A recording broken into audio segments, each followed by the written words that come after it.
Абитуриент болғанша түк түсінбеппін. Университеттің қабылдау емтиханынан бастап көзім ашыла бастады. Оған шейін соқыр сезіммен ғана өмір сүріппін. Оқуға түсу үшін біздер бүгінгі күнмен салыстырғанда өте көп сабақтан емтихан тапсырдық. Жазбашасын, ауызшасын қосып есептесек, біздер бір емес 7 бірдей сыннан өтіппіз. Есеңгіреткен де солар, есімді кіргізген де солар. Тарих менің осы күнге шейін жақсы көретін дүнием. Тарихи шығармалар мен тарихи зерттеулерді, тіпті оқулықтардың өзін өз басым күні бүгінге шейін үзбей оқып келемін. Мектепте алған білімімнің өзі тәп-тәуір болатын. Бірақ қабылдау емтиханында бір бұйрабас ағай қаншама сұрағына жауап берсем де, қалай әдемі жауап берсем де, 4-тен артық баға қоймады. Ал орташалау тапсырған бір талапкерге менің көзімше 5 қойды. Жағрафия пәнінде де солай болды, 4 алдым.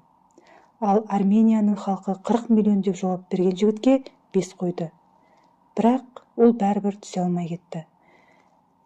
Ең жақсы білетін және жақсы көретін пәндерімнің 4-тен артық бағаланбағаннан соң оқудан күдер үзе бастадым.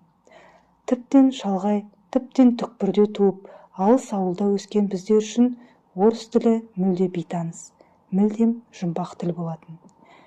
Білмейтін тіліңді білетін тілде түсіндірсе, бір сәрі ғой. Білмейтін тілде оқып, дәлірек айтсақ, оқытып, әбден сорымызды қайнатқанды.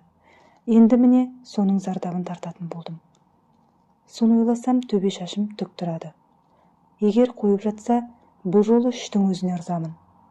Ал 2 қойып жатса, ренжи алмаймын. Менің орысшам 3 емес 2-ге лайық. О жасаған жар бола көрір. Осындай үреймен, осындай көңіл күймен жүріп, орыс тілі диктантын 4-ке жаздым. Ал ауызшаның жөні бір бөлек. Мен онда білмейтін тілде сайрап, білмейтін тілде жауап беруім керек. 10 минутқа жетпейтін орыс тіліммен қалай емтихан тапсырамын.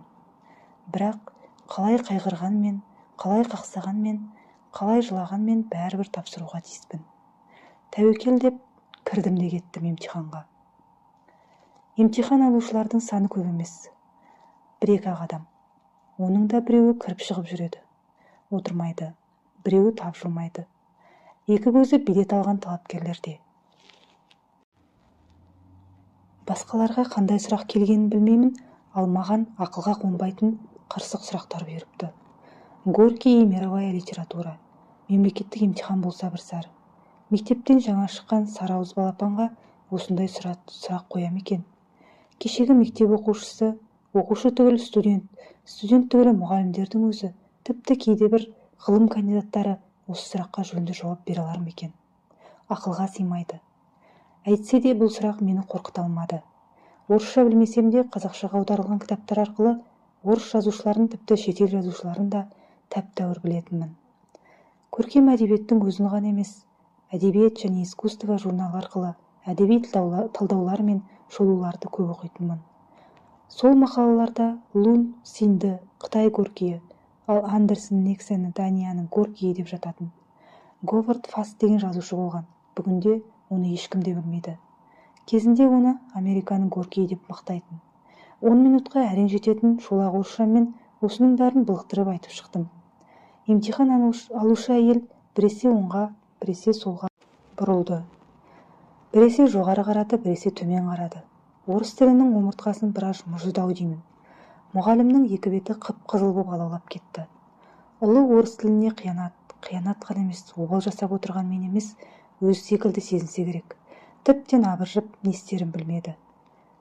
Бір мезгілдерде ғана барып есін жиды-ау деймін, ақырын ғана, сіздің орысшаңыз кешірерсіз мүлдем кәдек аспайды. Мүлдем. Бірақ ақылға сыймайтын бір нәрсе, сіз тақырыбыңызды әбден жақсы білесіз.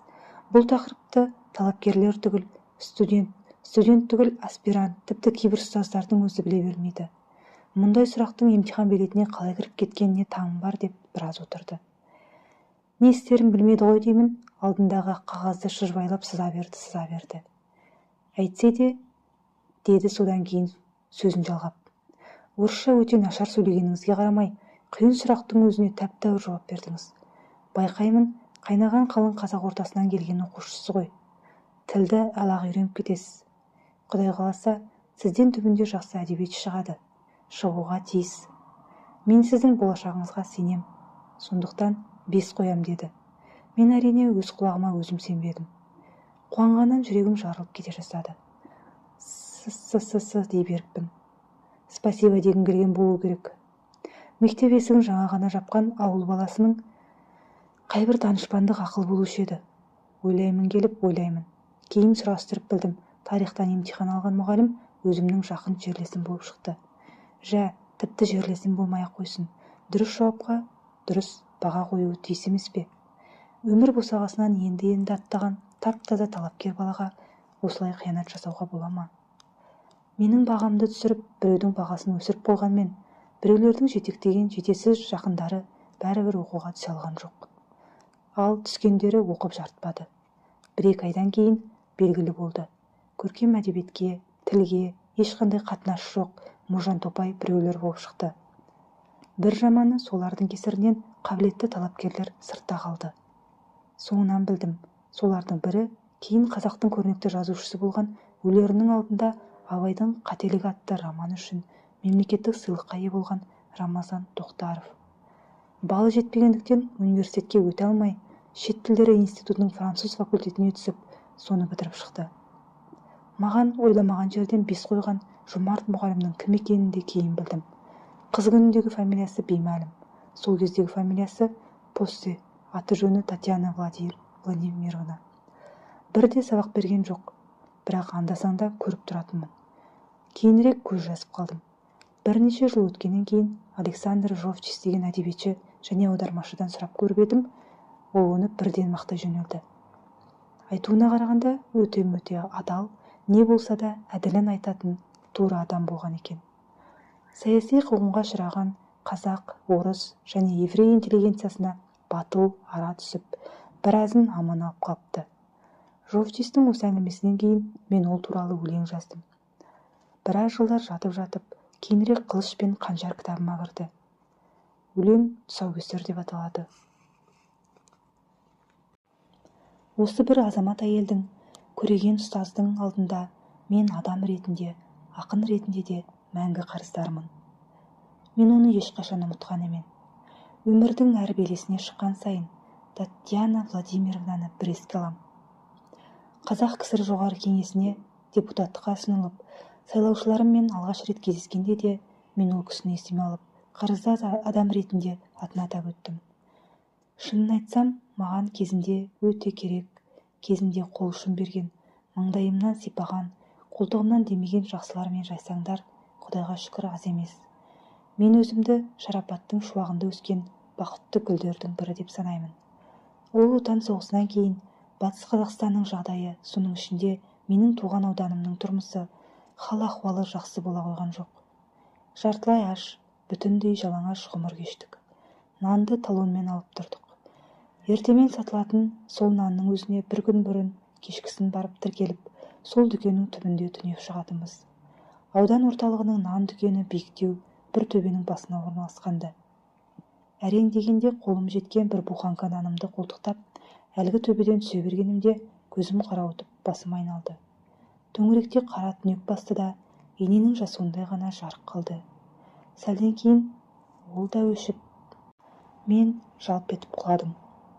Біреулер көрсе керек, аузыма су тамызып, үйіме жеткізіп тастады. Мұндай жағдайда оқуды қалай жалғастыруға болады? Уақытша тастай тұруға тура келді. 4 сынып бойына мені оқытқан мұғалім апайым атанам бармаған аудандық оқу бөліміне барып, арызданып жүріп, өлердегі сөзін айтып, мектеп-интернатқа орналастырды. Соның арқасында орта мектептің бітіріп шықтым. Әлқисса, бұл бағыттағы әңгімелер мұнымен шектелмейді.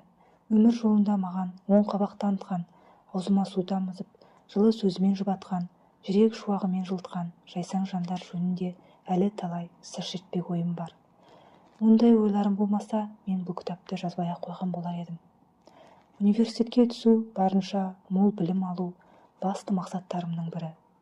Бірақ негізгі мұратым емес. Негізгі мұратым ақын жазушы болу. Газет-журналдарда жарық көрген өлеңдерді жібермеймін, оқимын. Оқып қана қоймаймын, жаттап алам. Филология факультеті жанында әдебиет үйірмесі бар. Оны Еркеш Жебекенов деген жас ақын басқарады. Өзі 4-ші курста оқиды. Танысуға батылым бармайды. Қарсы келіп қалсақ амандасам. Сосын параллель көшеге өтіп кетіп, біраздан кейін алдынан тағы шығамын. Еркеш нағыз ақын, аңқау. Менің әдейі осылай істеп жүргенімді байқамайды. Мен де білдірмеуге тырысам. Күндердің бір күнінде үйірменің мәжілісі болып, біраз студент қатынасты. Бәріміз де шығып сөйледік. Әркім өзінің не жазатынын, қашаннан жазатынын айтты. Кейбіреулер өлеңін оқыды. Үйірме өзінің жарты жылдық жоспарын бекітті. Сол жоспар бойынша таяу күндердің бірінде Сәбит Мұқановпен кездесу өткізілді. Қазіргі Байтұрсынов көшесі мен Төле би көшесінің қиылысқан жерінде университеттің жаңа корпусы болатын. Филология және журналистика факультеттері сонда орналасқанды. Міне осы корпустың үлкен залында сол кездегі қазақ ақындарының ағасын, әрі акуласын қабылдадық. Ол кездерде кез келген мәжіліс, кез келген кездесулер орыс тілінде өтетінді. Бұл кешке филология факультетінің орыс-қазақ бөлімінде оқитын барлық студент түгелге жуық қатынасты. Сәбеңді бұрын-соңды бұлай жақыннан көрген жоқ едім. Ақсары келісті қазақ екен. Үстіндегі өзіңді жеңіл костюмі бойына қонып ақ тұр. Бірнеше күн жорықта болып, аттан жаңа ғана түскен жауынгердей теңселіңкіреп жүреді екен. Сахнада түрегеп тұрып ұзақ сөйледі. Сөйлемдерді күрделі емес, қарапайым. Логикасы мықты, тыңдаушыға жағымды, қысылмайды, өзін барынша еркін ұстайды. Орыстың бір сөзін есіне түсіре алмаса, залда отырған студенттерден қазақша сұрап алады. Жастар оған жамырап жауап береді. Бір кезде ол жеңінің түймелер тұсын көрсетіп, осы жерді орысша не деуші еді деп сұрады. Манжет, манжет деп айқайлады залдағылар. Иә, манжет деді Сәбең де студенттерге қосылып.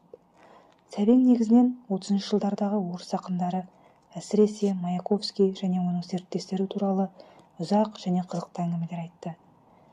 Маяковский түйе секілді болса, оның жанында Кирсанов ешкі сияқты болатын деп бір күлдірді. Мәскеуде Красная профессурада оқып жүрген кезінде Сәбеңнің оларды жиі көргені рас. Сәбең оларды көріп қана қоймаған. Сөз саптасына қарағанда оларды оқыған да білетін де тәрізді. Бұл кеште мен залдағы көптің бірі болып ықыласпен тыңдадым. Бірер жылдан кейін Сәбеңмен кездесіп, ойламаған жерден әңгімелесіп те көрдім.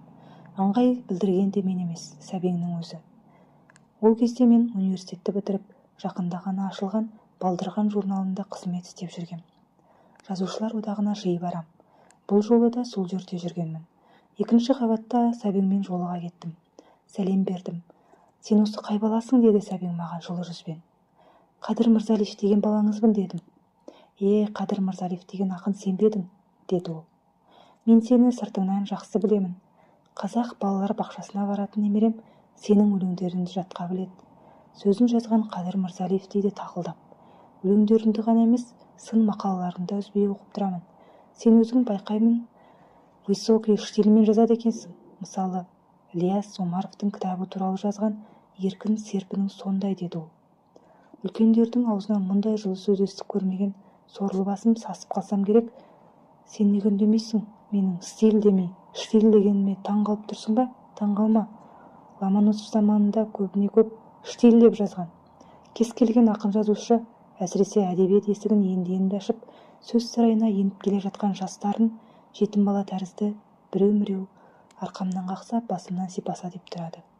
Сәбеңнің ойда жоқта жылы шырай білдіріп, көңіл жомарттық жасауы жүрегіме бал құйғандай әсер етті. Жалпы, Сәбең тумасынан адам жатырқамайтын көпшіл кісі болатын. Амандық саулық сұрасқаннан кейін әңгімені өзі бастайтын.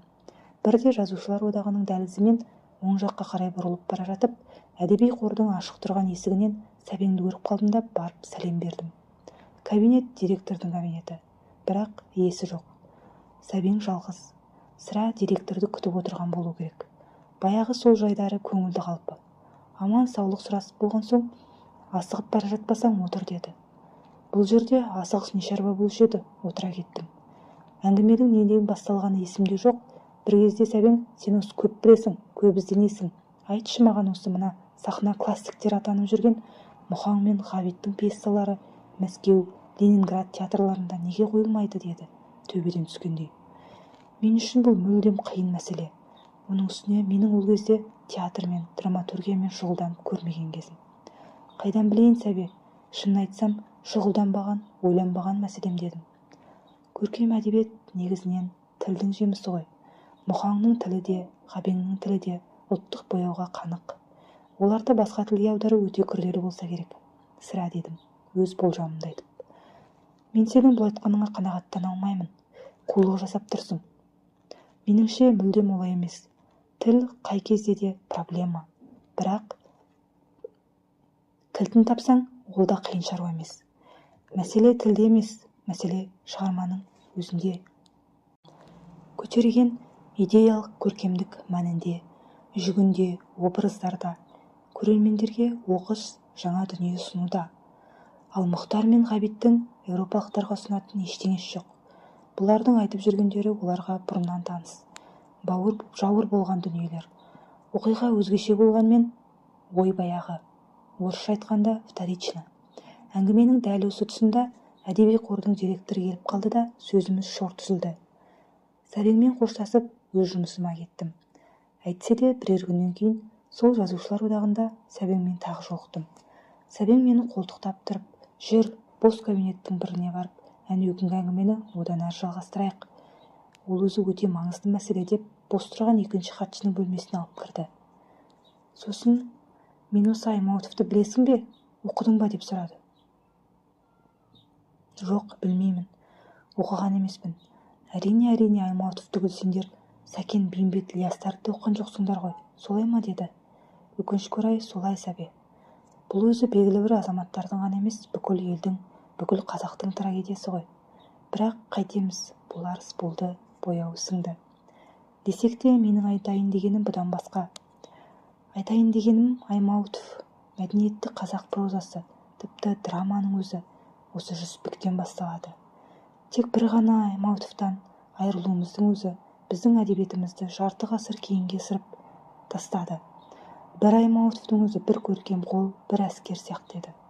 Сендер мақтай беретін Әуезов пен Мүсіреповтерінің өзі осы Жүсіпбек шапанына шыққандар. Бұлар жазып жүрген бүгінгі драмалардағы ақ өлеңді Мұхтар мен Ғабит ойлап тапқан жоқ. Оның төркіні шешендік сөздерде және Аймауытовта. Қарындашпен жазудың өзін Ғабит сол ағасынан үйренген. Жүсіпбектің әйелі Қырым татары болатын. Бөксесі өте биік орналасқан. Ростов жылқысы сияқты. Сол жеңгеміз үнемі біздей қып қарындаш ұштап отыратын жарықтық. Сәбе сол Аймауытовтың кітаптарынан шығаруға болмай ма? Болады ғой деп ойлаймын. Аймауытов сыншыл реализмнің өкілі. Идеологияда шаруасы жоқ. Нені көрсе, нені білсе, соны яки өмірі бойы қалай болса солай жазады. Егер маған сол кісінің туындыларын түгел жинап бастыру керек, сол жауапкершілікті сізге жүктейміз десе, ойланбай келіселер едім. Ойланбай бір түнде 5-6 томын дайындап қол қояр едім, деді Сәбең сенімді сөйлеп. Сәбеңнің осы сөзін бір ағамызға айтып едім. Ол Сәбең қанша қарапайым болса, сонша күрделі де. Оның бұл сөзіне 100% сене алмаймын. Осы айтқаны таза шындық болса, ол неге басқа адамның бұйрығын күтеді? Аймауытовты ақтау керек деп айқай салмай ма? Сонда ол бір түнде, бір күнде халық қаһарманына айналып шыға келер еді ғой, деді.